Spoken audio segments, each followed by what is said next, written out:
नमस्कार साथियों, सफलता क्लास पर आपका स्वागत है। मैं हूं आपके साथ प्रशांत। आज की क्लास में हम करेंगे कि जो केंद्र और राज्य सरकार की जो महत्वपूर्ण योजनाएं थी वो आपके लेखपाल के एग्जाम के लिए या लेखपाल के अलावा ईपीएससी पीईटी जो कि 2022 में होना है, तो इन सभी एग्जाम के लिए मुख्यतः तो हम केंद्र आपका लेखपाल का एग्जाम मद्देनजर रख रहे हैं। केंद्र बिंदु हमारा लेखपाल का पेपर है और ये 19 जून को पेपर होना है। ग्रामीण प्रवेश में योजनाओं वाला पार्ट आता है। कहीं ना कहीं 2 या 4 प्रश्न आपके योजनाओं से पूछ लिए जाते हैं और अगर आपको इन योजनाओं के बारे में अगर अच्छे से पता है, आपको डेट पता है, एग्जैक्ट चीज पता है, ऑब्जेक्ट पता है, लक्ष्य पता है योजनाओं के, तो आप निश्चित रूप से उस योजना का जो भी प्रश्न बनेगा आप निश्चित रूप से उसे अटेम्प्ट कर पाएंगे। और सिर्फ अटेम्प्ट ही नहीं करेंगे बल्कि आपका वो आंसर भी सही जाएगा। तो लेकिन उसके लिए हमें इन योजनाओं को अच्छे से पढ़ना होगा।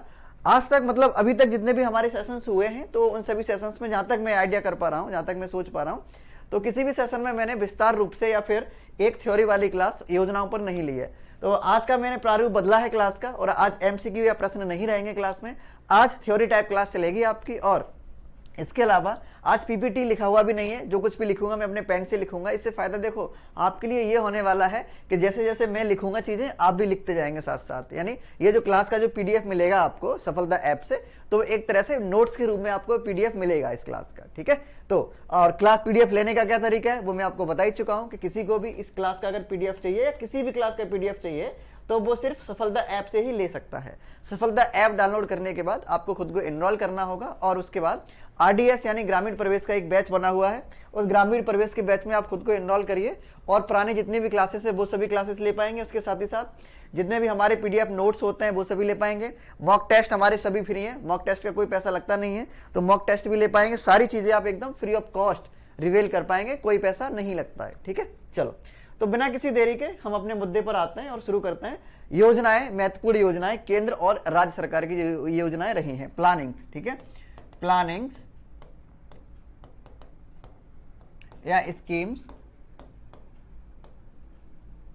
ऑफ गवर्नमेंट या सरकार, राज्य सरकार या केंद्र सरकार दोनों की सम्मिलित कर ली जाएंगे इसमें। ठीक है,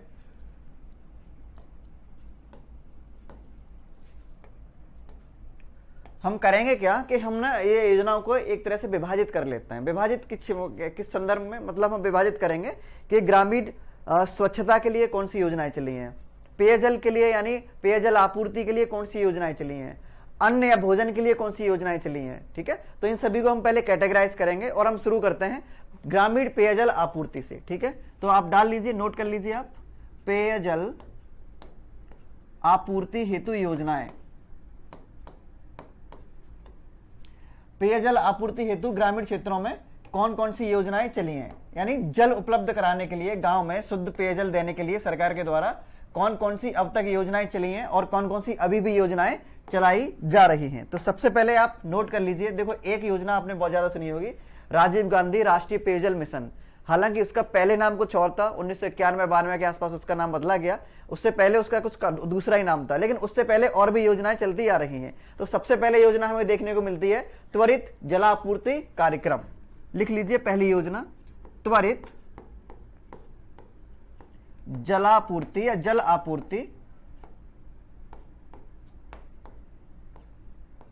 कार्यक्रम। ठीक है,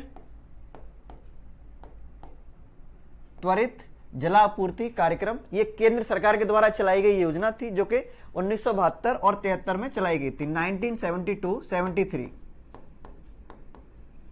केंद्र सरकार के द्वारा इस योजना को चलाया गया था और ये 1972-73 के आसपास ये योजना चली थी। ठीक है, योजना का नाम है त्वरित जलापूर्ति कार्यक्रम।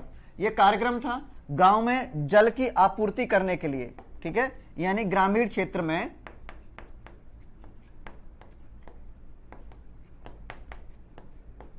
जल आपूर्ति हेतु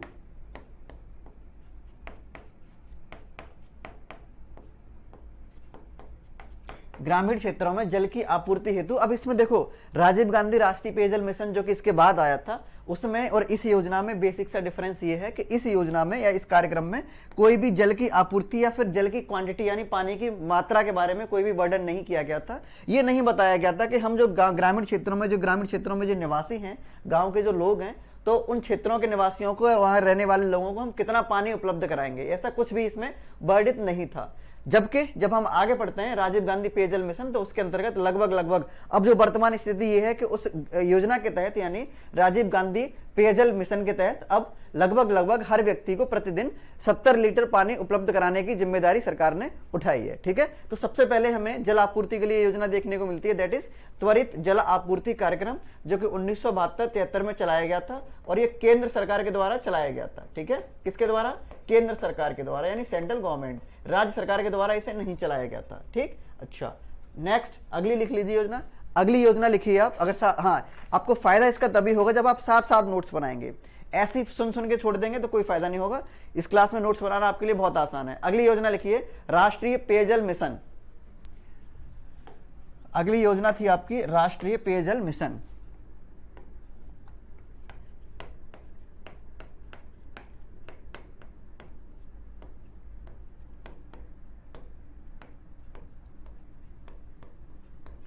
इसी योजना का नाम आगे बदल के राजीव गांधी राष्ट्रीय पेयजल मिशन कर दिया गया था और इस योजना की जो शुरुआत थी वो 1986 यानी 1986 में केंद्र सरकार के द्वारा की गई थी।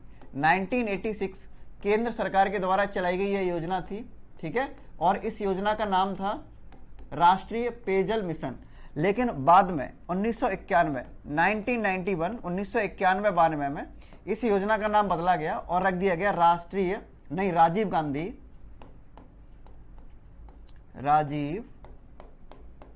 गांधी राष्ट्रीय, यहां तक मैं याद कर पा रहा हूं कि कल की क्लास में जो 5 से 6 बजे क्लास जो होती है आरडीएस की आपकी, उस क्लास में इससे संबंधित एक प्रश्न हुआ भी है और कहीं ना कहीं इस योजना से संबंधित आपने तमाम प्रश्न देखे हैं और सीधा सीधा शायद जहां तक मैं याद कर पा रहा हूं सीधा सीधा कल ये प्रश्न आया था कल की क्लास में कि राष्ट्रीय पेयजल मिशन का नाम बदल के राजीव गांधी राष्ट्रीय पेयजल मिशन कब किया गया था, या इसके अलावा कि राजीव गांधी राष्ट्रीय पेयजल मिशन की शुरुआत कब हुई थी। अगर आपसे प्रश्न ऐसे भी पूछा जाता है कि राजीव गांधी राष्ट्रीय पेयजल मिशन की शुरुआत कब हुई थी, तो मिशन की भी शुरुआत या राजीव गांधी जब भी जुड़ा होगा पेयजल मिशन के कार्यक्रम में, तो ये इसके लिए डेट हो जाएगा 1991-92। ठीक है, 1991-92। ठीक है, अच्छा अब आगे लिख लीजिए। अब पेयजल यानी पेयजल आपूर्ति के क्षेत्र में सरकार ने अगला कदम क्या उठाया था, तो सरकार ने अगला कदम उठाया था पेयजल आपूर्ति विभाग की स्थापना। ठीक, नोट कर लीजिए, पेयजल आपूर्ति विभाग। ठीक, मतलब ये डिपार्टमेंट पूरा बनाया था पानी की उपलब्धता के लिए, पेयजल आपूर्ति का पूरा डिपार्टमेंट बनाया था और इस डिपार्टमेंट या इस विभाग की जो स्थापना थी वो की गई थी 1999 में। ठीक है, 1999 में इस विभाग की स्थापना की गई थी। ठीक, जो कि ये जो विभाग था वो आपका ग्रामीण मंत्रालय के अंतर्गत काम करता था। ठीक है, केंद्र सरकार का जो ग्रामीण मंत्रालय था उसके अंतर्गत ये स्थापित या किया गया था या बनाया गया था, जो कि 1999 यानी 1999 में बनाया गया था। नाम था इसका पेयजल आपूर्ति विभाग। इसके आगे एक और योजना आई थी, इसका नाम था प्रधानमंत्री ग्रामोदय योजना। ठीक, चौथी योजना लिखिए आप, प्रधानमंत्री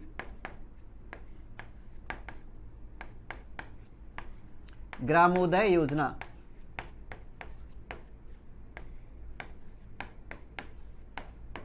ये सभी योजनाएं ग्रामीण परिवेश के कल्याण हेतु या ग्रामीण परिवेश के क्षेत्र में विकास करने हेतु सारी योजनाएं ये चलाई गई थी। अभी हमने योजनाओं को कैटेगराइज किया हुआ है, तो हम सबसे पहले देख रहे हैं कि जल आपूर्ति के लिए सरकार ने कौन कौन सी योजनाएं चलाई थी, उस समय पुरानी कौन कौन सी योजनाएं थी, इस समय वर्तमान में कौन कौन सी योजनाएं चलाई जा रही हैं। पहले हम शुरू से शुरू कर रहे हैं, धीरे धीरे नई योजनाओं पर भी आएंगे जो जल आपूर्ति के लिए चलाई जा रही है। ठीक है, तो सबसे पहले हमने कौन सी योजना देखी थी, सबसे पहले हमने योजना देखी थी आपका त्वरित जलापूर्ति कार्यक्रम, जो कि 1972-73 में चलाया गया था। उसके बाद राष्ट्रीय पेयजल मिशन 1986 में केंद्र सरकार के द्वारा चलाया गया था। 1991-92 में इसका नाम बदला गया, नाम रखा गया राजीव गांधी राष्ट्रीय पेयजल मिशन। ठीक, अच्छा जो तीसरा जो स्टेप उठाया था, तीसरा कदम उठाया था सरकार ने पेयजल आपूर्ति के लिए, वो था पेयजल आपूर्ति विभाग की स्थापना, जो कि 1999 में की गई थी और ये ग्रामीण मंत्रालय के अंतर्गत काम करता था। क्षमा करें, जाहिर सी बात है ये केंद्र सरकार के द्वारा स्थापित किया गया होगा, ये विभाग केंद्र सरकार के द्वारा ये बनाया गया होगा। ठीक, अच्छा, चौथी जो योजना थी वो थी प्रधानमंत्री ग्रामोदय योजना, और इसकी जो शुरुआत थी वो सन 2001 के आसपास हुई थी। ठीक, सन 2000 और 2001 इस योजना की शुरुआत थी, और ये भी केंद्र सरकार के द्वारा शुरू की गई थी। केंद्र सरकार के द्वारा इस योजना को शुरू किया गया था। ठीक है, तो हमने चार योजनाएं देख ली हैं, अभी कुछ और भी बची हैं, वो भी आपको देखना जरूरी है। अच्छा, प्रधानमंत्री ग्रामोदय योजना के अंतर्गत क्या क्या आता था, तो इसके 5 घटक थे। ठीक है, इस पे जगह नहीं है तो मैं अगला ले लेता हूं, और चौथी जो योजना है फिर से दोहरा के लिख लेता हूं, प्रधानमंत्री ग्रामोदय योजना। ठीक है, इस योजना जो कि कब चलाई गई थी, सन 2001 में। ठीक है, केंद्र सरकार के द्वारा चलाई गई थी, और इस योजना के 5 चक्र थे या 5 घटक थे। ठीक है, इसके 5 घटक थे। ठीक, और 5 घटक वो कौन कौन से थे, घटक का मतलब इन क्षेत्रों में ये योजना काम करती या इस योजना ने काम किया था, प्रधानमंत्री ग्रामोदय योजना। तो 5 घटक इसके थे, स्वास्थ्य था, प्राथमिक शिक्षा था, ग्रामीण आवास, ग्रामीण पेयजल और पोषाहार। ठीक है, तो यहां लिख लीजिए, सबसे पहले प्राथमिक शिक्षा।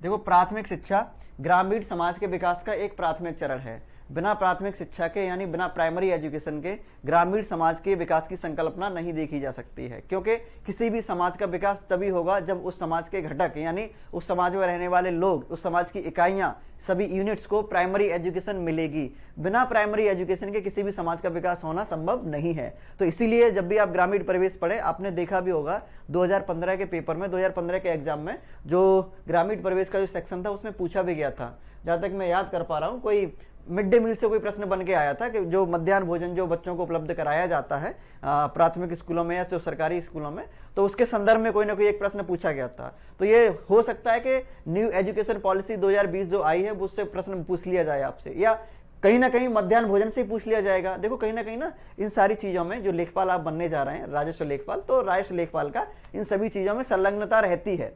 राजस्व लेखपाल कहीं ना कहीं इसका हिस्सा रहता है। जब आप लेखपाल बनेंगे और किसी ग्राम पंचायत में जाएंगे तो वहां आप देखेंगे कि आपका जो काम रहेगा कुछ ना कुछ, जो प्राथमिक स्कूल है, जो प्राइमरी स्कूल है उस क्षेत्र में, ग्राम पंचायत में आने वाला, तो इस स्कूल से भी आपका कुछ ना कुछ संबंध बना रहेगा। तो ये सब चीजें आपके लिए जानना जरूरी है। और वैसे भी ये ग्रामीण परिवेश या ग्रामीण समाज में प्राइमरी एजुकेशन तो मुख्य है। ठीक है, तो ये जो प्रधानमंत्री ग्रामोदय योजना जो थी, जो सन 2001 में चलाई गई थी, इसके 5 घटक थे, मतलब ये 5 चीजों पर काम करने वाली थी।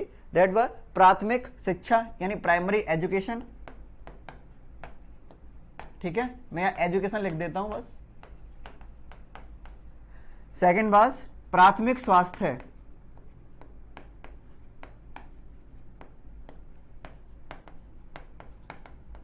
प्राथमिक स्वास्थ्य यानी हेल्थ।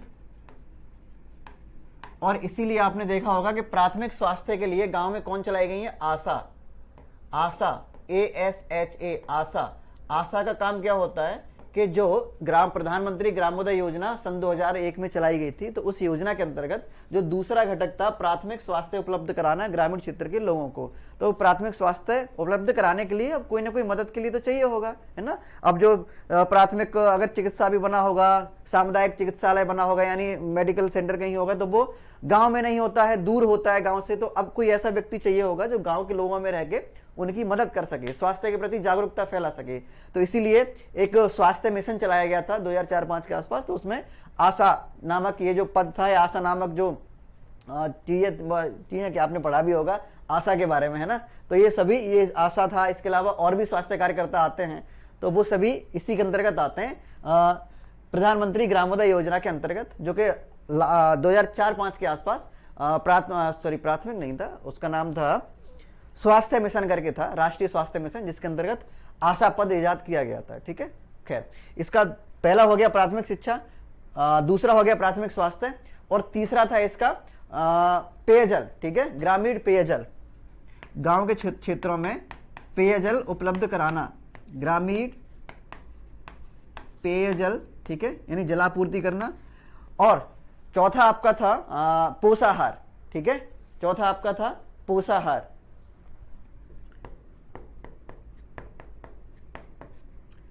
पोषाहार माने आहार, ठीक है, आहार यानी जिसे भोजन उपलब्ध नहीं है उसे भोजन देना, ठीक है, जैसे गर्भवती महिलाओं तक भोजन पहुंचाना, पोषाहार देना उन्हें। और इसके लिए चलते भी है, बहुत सारी योजनाएं चलती हैं। आशा इसी संदर्भ में काम करती हैं, ठीक है। आपके क्षेत्र में आंगनबाड़ी कार्यकर्ता होंगी, पोषाहार में भी उनकी संलग्नता रहती है, स्वास्थ्य के लिए काम करती हैं आंगनबाड़ी कार्यकर्ता, ठीक है। तो ये सारी चीजें किसके अंतर्गत आती हैं? प्रधानमंत्री ग्रामोदय योजना। और इसके अलावा एक और अंतिम घटक था इसका, ग्रामीण आवास। ग्रामीण आवास यानी लोगों को घर भी तो चाहिए मेरे भाई रहने के लिए, रहेंगे कहाँ पे? तो घर भी चाहिए, है ना।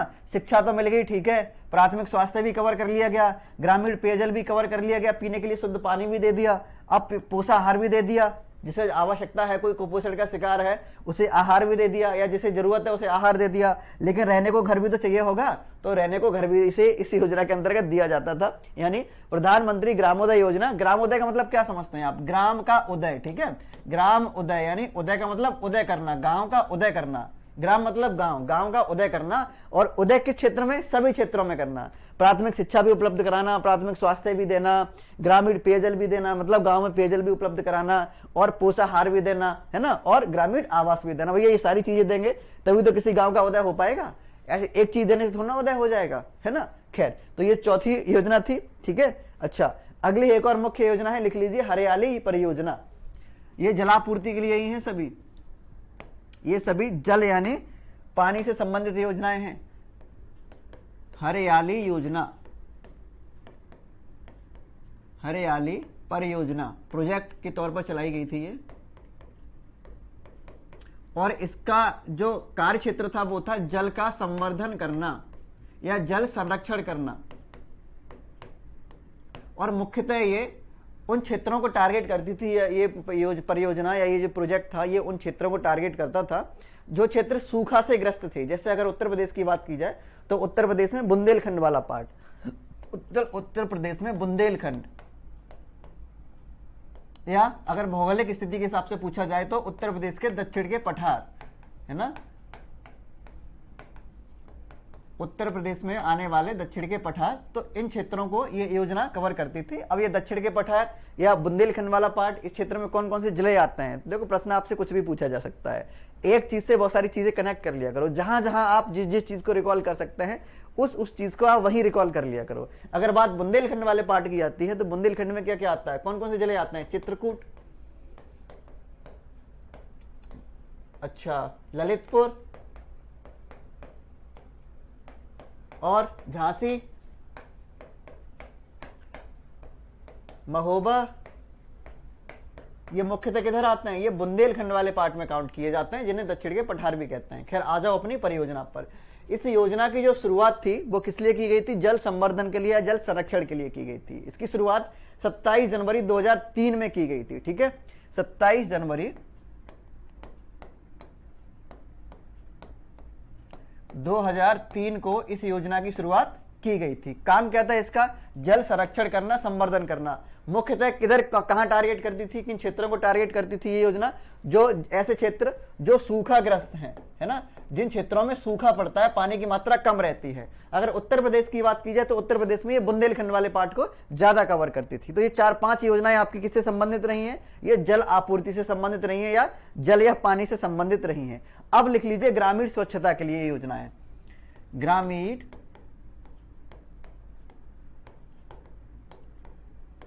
स्वच्छता के लिए जो भी योजनाएं हैं वो भी हम देख लेंगे। 4-5 मुख्य योजनाएं हैं। धीरे धीरे अगर एक क्लास में ना भी हो पाएगा तो 2-3 क्लास कर देंगे। ये आपके एक तरह से थ्योरी टाइप की क्लास है। बहुत कमेंट आते थे कि अरे थ्योरी कराया करो, थ्योरी कराने से क्या मतलब, काहे घबराते हो, थ्योरी क्यों नहीं कराते हो, ये है वो है। देखो, सारी चीजों की थ्योरी यूट्यूब पर नहीं कराएगा, वो वैसे भी समय कम है ना, तो इससे अच्छा है कि आप प्रैक्टिस ज्यादा से ज्यादा करो।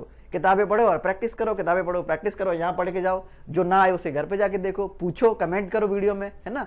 और अब ये क्या है कि योजनाएं जो हैं वो मैंने सोचा कि क्यों ना योजनाओं पर एक थ्योरी वाली क्लास आपके लिए लाई जाए, जो कि लाइव क्लास ना हो के इसे प्रीमियर हम कर देंगे, जिसे आप आसानी से या फिर थोड़ी शालीनता से बैठ के पढ़ सकें। लाइव क्लास में तो ये होता है ना कि अरे मेरा ये बताओ, कि मेरा वो बताओ, कि अरे उसने ये कमेंट कर दिया, उसने वो कमेंट कर दिया।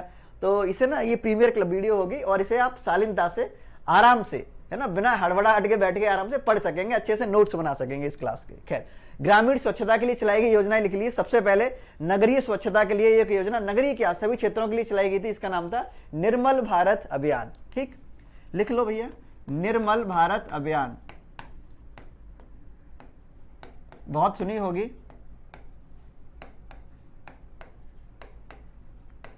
और ये जो योजना थी, ये योजना अभी भी इसका संदर्भ बना हुआ है, अभी भी कहीं ना कहीं ये योजना काम करती है। ठीक है, इसकी शुरुआत हुई थी 15 अगस्त 2002 को। ठीक,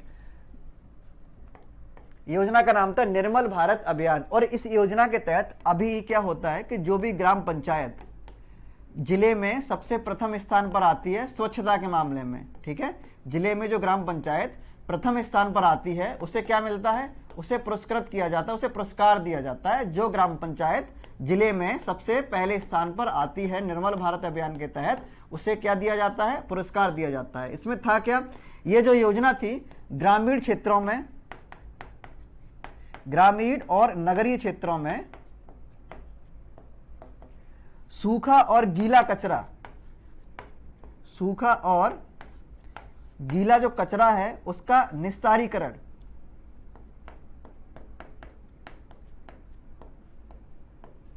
सूखे और गीले कचरे का कैसे निस्तारीकरण होगा, वो सारी चीजें इसके अंतर्गत दी गई थी। ठीक है, सूखा कचरा होगा, सूखा वेस्ट होगा, उसे कैसे हमें मैनेजमेंट करना है उसका, और गीला कचरे को हमें कैसे मैनेजमेंट करना है। इसके अलावा जो भी मल वगैरह जो होता है, जो शहरी क्षेत्रों से जो निकलता है, उन सबका सूखा गीला जो मतलब हर तरह का जो वेस्ट है, वो सारी चीज़ों का मैनेजमेंट कैसे किया जाएगा, वो निर्मल भारत अभियान के तहत सारी चीज़ें बताई गई थी। ठीक है, और अभी ये इस संदर्भ में बनी हुई है कि ग्राम पंचायत, जो भी जिले में ग्राम पंचायत इस योजना के तहत पहले स्थान पर आती है, उसे पुरस्कृत या उसे पुरस्कार दिया जाता है। ठीक है, अगर ये वीडियो आपको पसंद आ रही है तो इसे लाइक जरूर करते जाना और शेयर भी करते जाना। लाइक मैं भूल गया हूं, मैं लाइक बोलना कि लाइक करना है, इस वीडियो को लाइक जरूर करते जाना है अगर पसंद आ रही है तो। ठीक है, हाँ, और कमेंट भी बताते जाना, वैसे कमेंट सेक्शन चल रहा होगा तो बताते जाना कि कैसी क्लास लग रही है आपको। चलो अगली लिख लीजिए, ग्रामीण स्वास्थ्य से संबंधित योजना लिख लीजिए, ग्रामीण स्वास्थ्य। भैया साफ सफाई की बात हुई, खाने पीने की बात हो गई, है ना, अब हेल्थ की भी बात की जाए थोड़ी बहुत। हेल्थ, अब भैया कैसे रहेंगे, भैया हेल्थ भी तो मेंटेन करनी है, बीमार पड़ेंगे तो कैसे काम चलेगा। तो सबसे पहले लिख लीजिए स्वास्थ्य सेवा एवं परिवार नियोजन। ठीक है, स्वास्थ्य सेवा एवं परिवार नियोजन।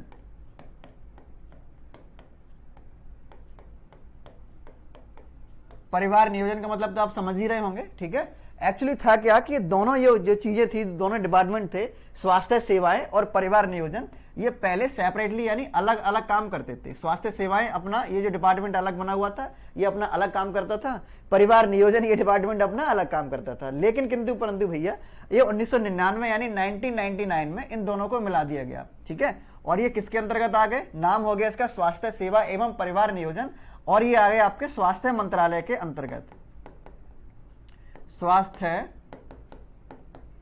मंत्रालय के अंतर्गत ये काम करने लगे 1999 से। इससे पहले ये परिवार नियोजन अपना अलग काम करता था, स्वास्थ्य सेवाएं और अनुसंधान ये सब अपना अलग काम करते थे।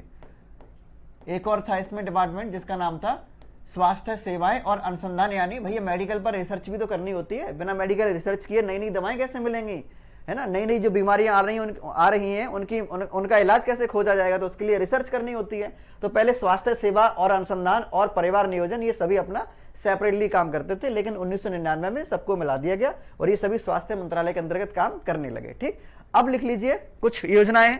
और हाँ, सबसे पहले तो ये लिखो कि ये जो स्वास्थ्य सेवाएं, अनुसंधान और ये परिवार नियोजन, ये सभी को मिलाया गया।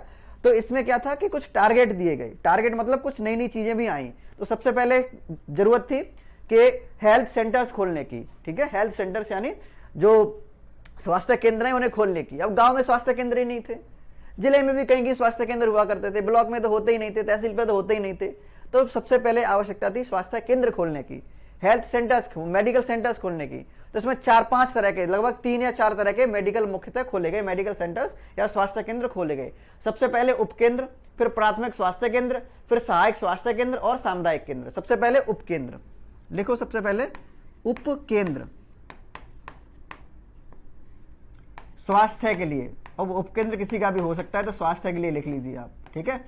ये जो उपकेंद्र हुआ करता था, उपकेंद्र यानी जो प्राथमिक स्वास्थ्य केंद्र है उसका एक उपकेंद्र होगा। प्राथमिक स्वास्थ्य केंद्र इसके बाद आता था, इसके बाद आता था प्राइमरी हेल्थ सेंटर या प्राथमिक स्वास्थ्य केंद्र।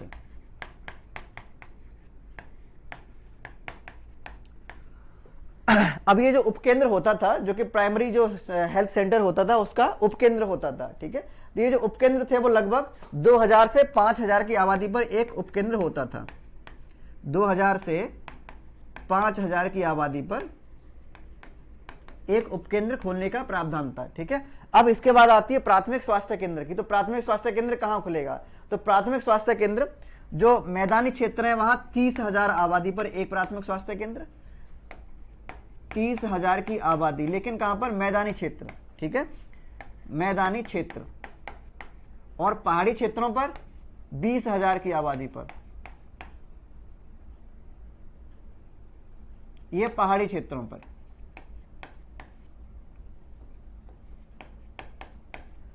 पहाड़ी क्षेत्रों पर 20,000 की आबादी पर एक प्राथमिक स्वास्थ्य केंद्र, और मैदानी क्षेत्रों में, मतलब जहां पहाड़ नहीं है या फिर हिमालय रीजन नहीं है, तो उन क्षेत्रों में 30,000 की आबादी पर प्राथमिक स्वास्थ्य केंद्र। तो अभी भी वही चीज चल रही है। अभी भी जो प्राथमिक स्वास्थ्य केंद्र जो होता है वो लगभग कहां मिलेगा आपको? एक ब्लॉक स्तर पर मिलेगा, एक ब्लॉक या खंड स्तर पर मिलता है ना। तो वो ब्लॉक लेवल पर इसीलिए मिलता है क्योंकि 10-20 या 10-20, 50-50 तो खैर नहीं, लगभग 10-20 या 10-15 गांव को मिलाकर 30,000 की आबादी बनती है, और 30,000 की आबादी एक ब्लॉक में बन पाती है। तो इसीलिए अधिकतर बता रहा हूं मैं। आप ये इसका अपवाद भी हो सकता है, कल को आपको कहीं से खोज लाए और बोले कि देखो ये प्राथमिक स्वास्थ्य केंद्र यहाँ पर है और ये ब्लॉक नहीं है, ये खंड नहीं है। तो ये मतलब अधिकतर जो होता है वो आपको ब्लॉक लेवल या खंड लेवल पर ही आपको देखने को मिलता है प्राथमिक स्वास्थ्य केंद्र। तो दो केंद्र हुए। पहला उपकेंद्र जो कि प्राथमिक स्वास्थ्य केंद्र का उपकेंद्र था, यानी एक उपकेंद्र खोला जाता है 2000 से 5000 की आबादी पर स्वास्थ्य के लिए, मेडिकल के लिए, ठीक है, चिकित्सा के लिए। लिख लो, मेडिकल के लिए है ये सभी, स्वास्थ्य यानी चिकित्सा के लिए हैं ये सभी, ठीक। अच्छा, और प्राथमिक स्वास्थ्य केंद्र खोला जाता है 30,000 की आबादी से लेकर 20,000 की आबादी पहाड़ी क्षेत्रों में, और 30,000 की आबादी आपकी मैदानी क्षेत्रों में, ठीक। अच्छा, दो चीजें और बची हैं। सहायक स्वास्थ्य केंद्र, सहायक स्वास्थ्य केंद्र,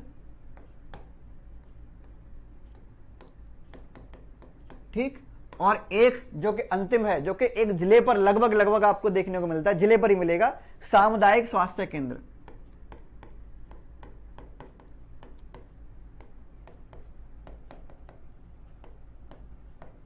ठीक। तो हेल्थ के सेक्टर में 1999 1990 के बाद 1999 के बाद क्या क्या बदलाव हुए हैं?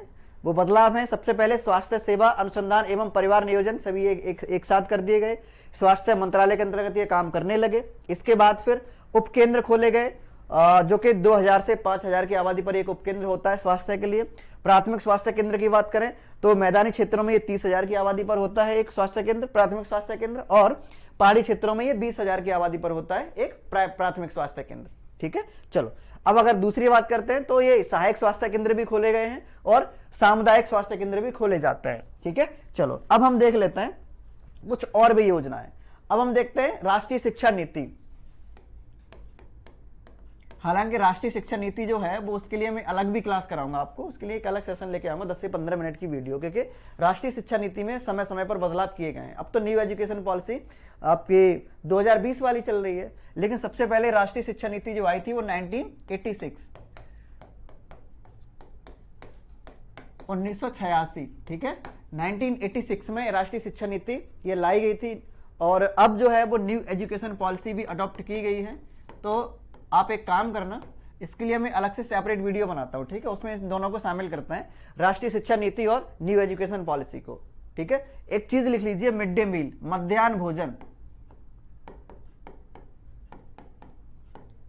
मध्याह्न भोजन से संबंधित आपके प्रश्न पूछे जाएंगे, तो मध्याह्न भोजन से संबंधित आपको सब कुछ पता होना चाहिए, ठीक है। हो सकता है पूछ लिया जाए, क्योंकि पिछले 2015 के पेपर में मध्याह्न भोजन से पूछा गया था। कहने का सार यह है कि कहीं ना कहीं ये प्राइमरी एजुकेशन का पार्ट है, और प्राइमरी एजुकेशन से संबंधित ग्रामीण क्षेत्रों में क्या क्या बदलाव किए गए हैं, सरकार ने क्या बदलाव किए हैं, कौन सी नई नई पॉलिसी आई हैं, तो वो सारी चीजें आपको पता होना चाहिए। बहुत कुछ नहीं पता होना चाहिए। राष्ट्रीय शिक्षा नीति 1986 और न्यू एजुकेशन पॉलिसी यानी नई शिक्षा नीति 2020, इसके लिए मैं 10 से 15 मिनट की अलग से सेपरेट वीडियो बनाऊंगा आपके लिए, ठीक है, क्योंकि ये सब इसमें शामिल करना मुझे संदर्भित नहीं लग रहा है। आगे लिख लीजिए, सामाजिक वानिकी कार्यक्रम।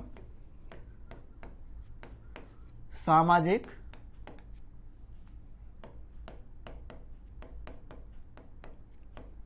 वानिकी कार्यक्रम, ठीक है, ये 1950-51 के आसपास जो वन नीति आई थी तो उसके अंतर्गत ये कार्यक्रम चलाया गया था, ठीक है। इस सामाजिक वानिकी कार्यक्रम या फिर वन नीति 1950-51 में कुछ लक्ष्य निर्धारित किए गए थे। तो उसमें लक्ष्य निर्धारित किया गया था कि हम देश के जो भी भौगोलिक भूभाग है तो उसके लगभग 33% भौगोलिक भूभाग पर हम देश के क्या लगा देंगे, वन लगा देंगे।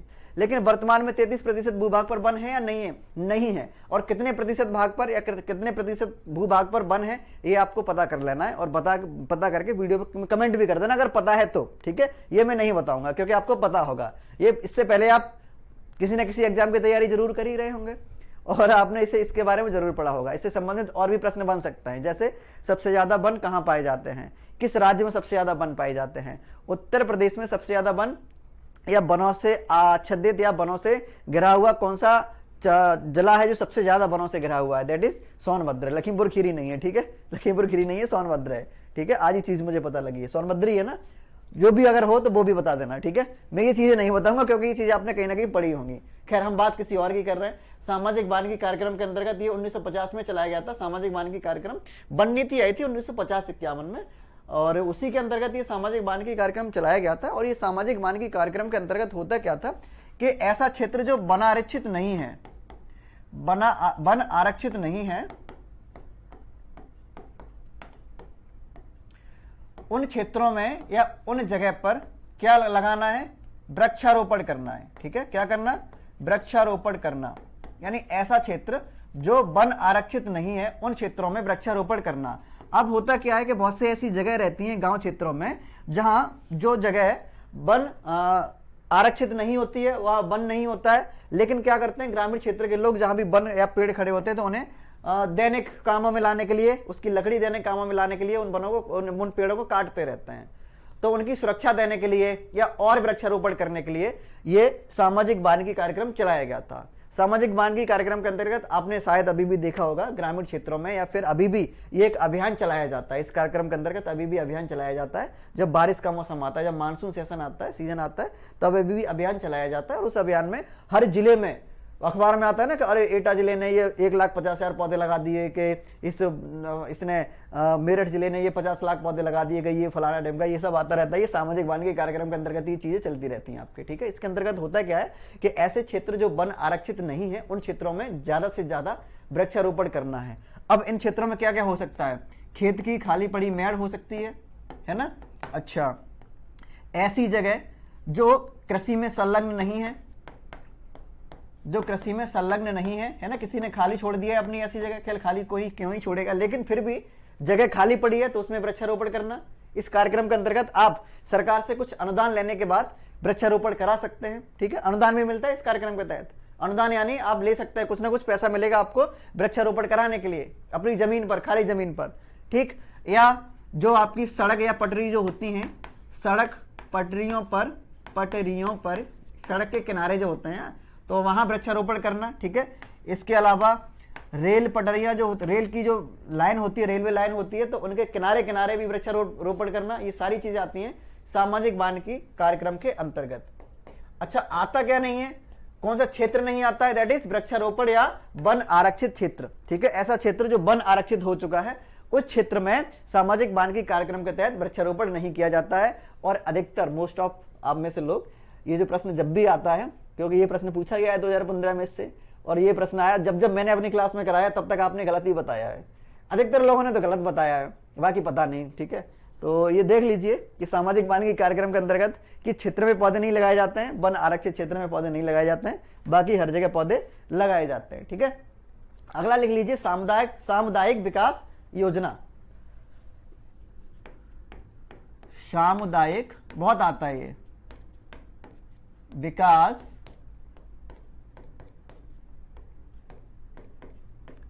कार्यक्रम योजना या सामुदायिक विकास कार्यक्रम ही लिख लीजिए, जो कि 1952 में चलाया गया था। 2 अक्टूबर 1952 को चलाया गया था सामुदायिक विकास कार्यक्रम। इस कार्यक्रम के अंतर्गत मेरे भाई होता क्या था कि ये जो विकास था ना, ये गांव के सर्वांगीण विकास के लिए था। किसके लिए था ये कार्यक्रम? गांव के सर्वांगीण विकास के लिए।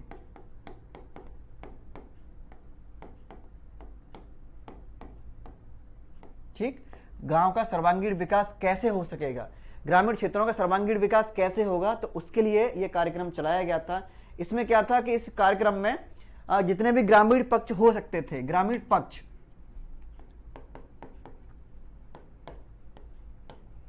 वो सभी शामिल किए गए थे। और ग्रामीण पक्ष का मतलब ग्रामीण क्षेत्र के लोग। अब ग्रामीण पक्ष पर जाने से पहले मैं एक चीज और बता देता हूं कि ये सामुदायिक विकास कार्यक्रम जो था, इसमें होता क्या था कि इसमें सरकार कुछ नहीं फिक्स करती थी कि ये करना है या वो करना है। इसमें क्या होता था, समूह बनाए जाते थे, समूह। ठीक है, समूह बनाने के बाद ग्रुप या जो समूह बने हैं वो किस क्षेत्र में काम कर सकते हैं, अपने रोजगार के लिए क्या क्या काम कर सकते हैं। यानी जैसे 10 महिलाओं का समूह बना और वो 10 महिलाएं एक ग्रुप में हैं और वो समूह क्या कर रहा है, कुछ नहीं तो अचार बनाने का ही काम कर रहा है ना।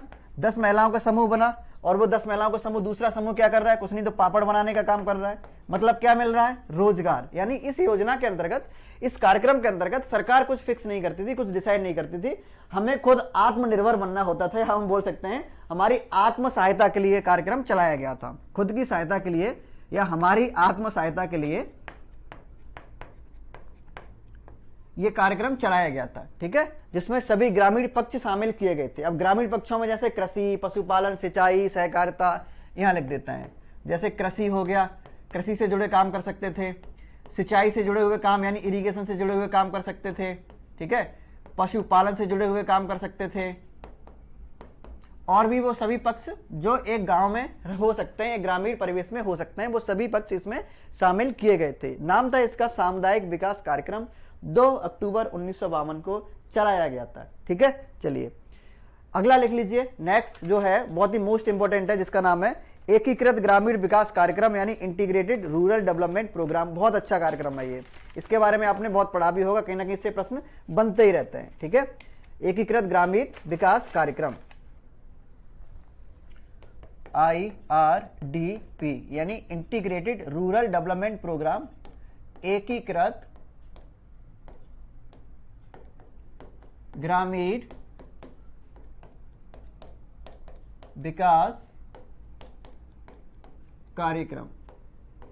ठीक है, IRDP यानी इंटीग्रेटेड रूरल डेवलपमेंट प्रोग्राम। इस योजना की, इस प्रोग्राम की, इस कार्यक्रम की जो शुरुआत हुई थी वो 1993 के आसपास से पहले ही हो चुकी थी। ठीक है, इसमें क्या हुआ क्या था कि इसमें इसकी जो फोकस जो क्षेत्र था वो था निर्धनता और बेरोजगारी।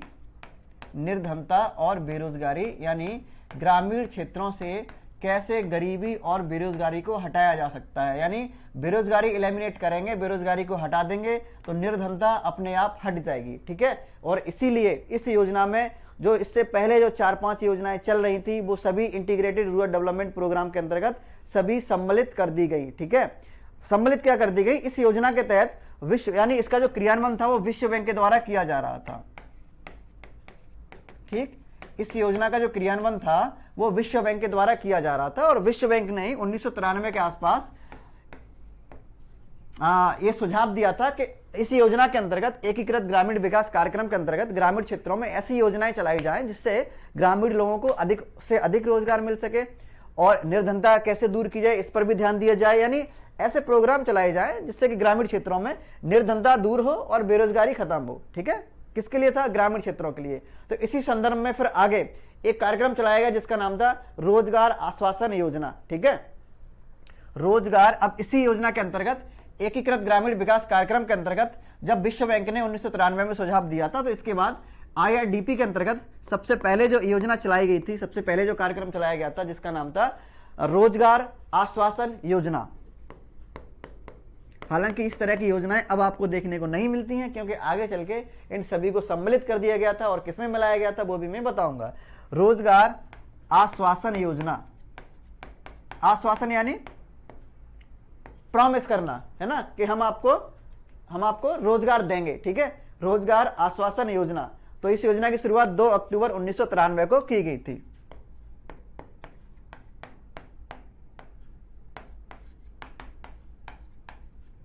ठीक है, हालांकि अब तो एक बहुत ही अच्छा प्रोग्राम चलाया जा रहा है जिसका नाम है मनरेगा। इससे बड़ा रोजगार कार्यक्रम और क्या ही हो सकता है। विश्व बैंक ने भी माना है कि विश्व का सबसे बड़ा रोजगार कार्यक्रम है मनरेगा। ठीक है, तो जो रोजगार आश्वासन योजना जो थी, ये IRDP यानी एकीकृत ग्रामीण विकास कार्यक्रम के अंतर्गत ये रोजगार देने के लिए चलाई गई थी और इसे शुरुआत में 257 जिले में लागू किया गया था।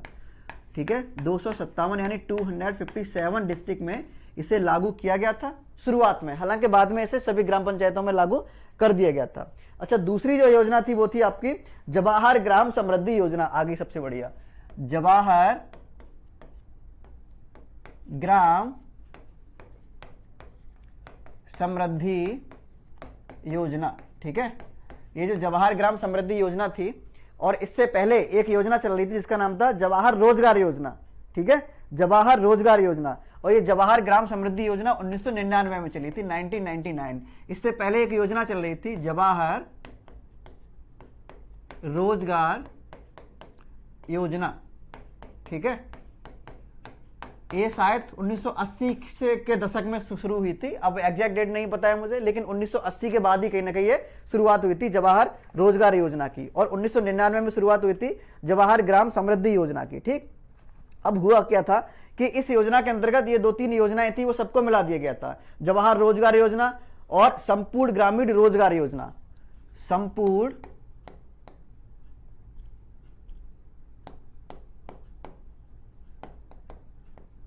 ग्रामीण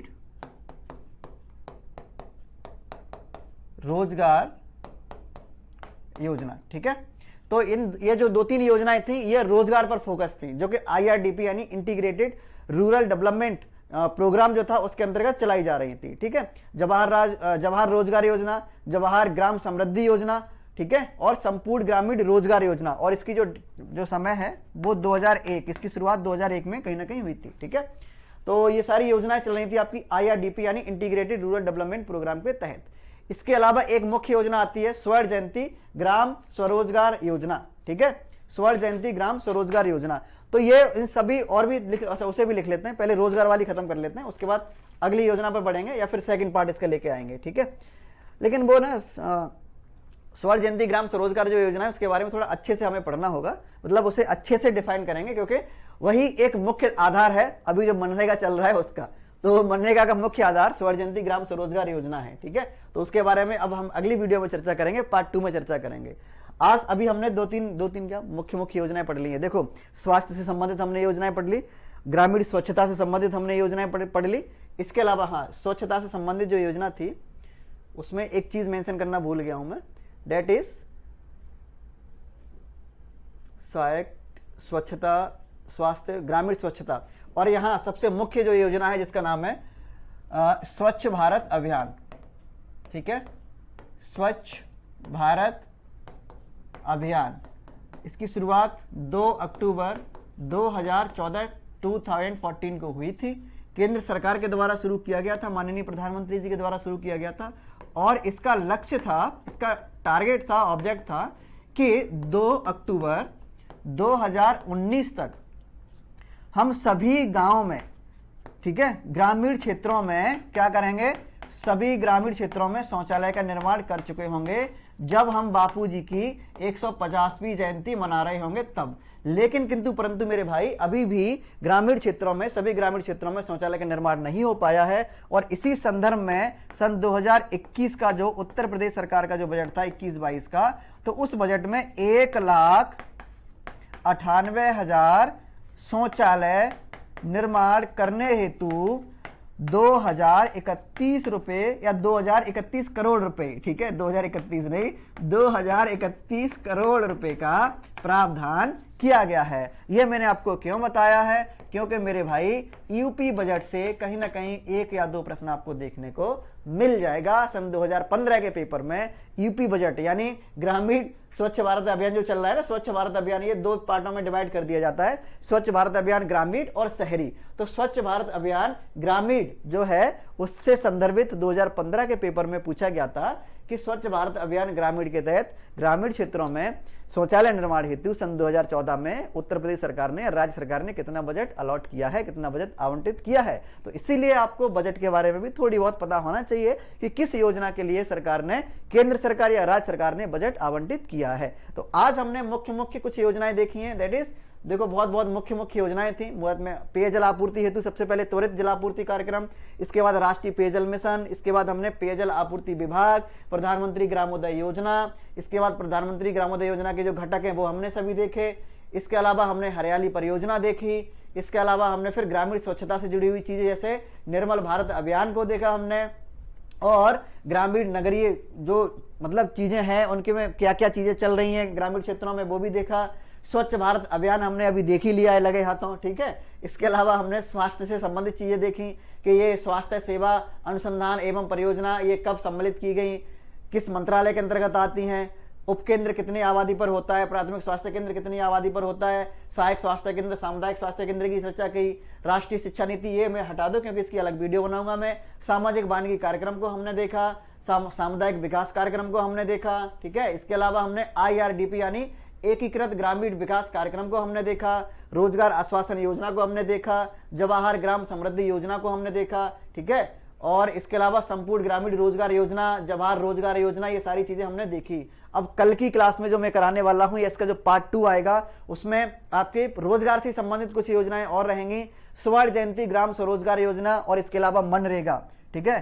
स्वर्ण जयंती ग्राम स्वरोजगार योजना और इसके बाद मनरेगा, ठीक है। और इसके अलावा और भी जो मुख्य मुख्य योजनाएं हैं वो आपको देखने को मिलेंगी इस वीडियो के पार्ट 2 में, ठीक है। अगर ये वीडियो मेरे भाई आपको पसंद आई हो तो इसे लाइक शेयर करना मत भूलिएगा।